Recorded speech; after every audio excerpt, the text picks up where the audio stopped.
नमस्कार मित्रांनो, मी Pramod Gaikwad, wedding photography मार्गदर्शक. आजचा व्हिडिओ बनवण्यामागचं सगळ्यात मोठं कारण असं आहे की सोशल मीडियावरती काही व्हिडिओ व्हायरल झालेत आणि ते व्हिडिओ असे होते की सोनीचे जे नवीन कॅमेरा लॉन्च झाला आहे सोनी A7V, त्याला थर्ड पार्टी लेन्स सपोर्ट करत नाही आहेत. तर अनायसे मग आता फोटो फेअर चालूच होतं, तर मी म्हटलं हा प्रॉब्लेम आपण एकदा बघूया. आणि तिथे माझे काही विद्यार्थी मिळाले, त्यांनीसुद्धा मला हा सेम प्रॉब्लेम विचारला की सर, असं खरं आहे का? होत नाही, आम्हाला कॅमेरा घेतला आहे पण मग सोनीच्या लेन्सेस आम्ही नाही यूज करत, आम्हाला थर्ड पार्टी लेन्स यूज करायचे असल्या तर.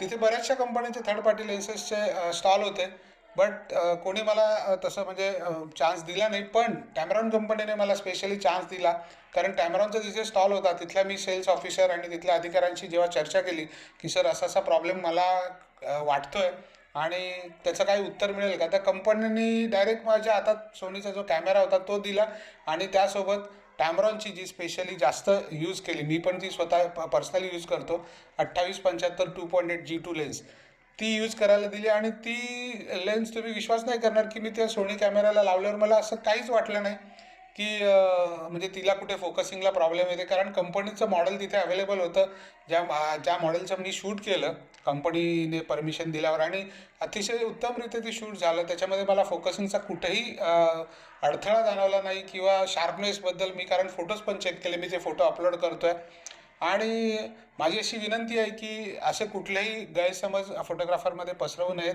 की जेणेकरून, कारण तो व्हिडिओ सोनी A7V जेव्हा लॉन्च व्हायच्या आधीचा व्हिडिओ होता, तर फोटोग्राफरने असा कुठलाही गैरसमज मनात ठेवू नये की थर्ड पार्टी लेन्स, विशेष करून टॅमरॉन, कारण मी स्वतः टॅमरॉन यूज केली आहे, तर ती खूप छानरित्या सपोर्ट करते आहे आणि खूप छान रिझल्ट आहे. तर सर्वांनी ती लेन्स घ्यावी किंवा त्या टॅमरॉनच्या ज्या इतर लेन्सेस आहेत, ज्या थर्ड पार्टी लेन्सेस आपण म्हणतो, तर त्या यूज कराव्या आणि खूप छान रिझल्ट आहे. धन्यवाद.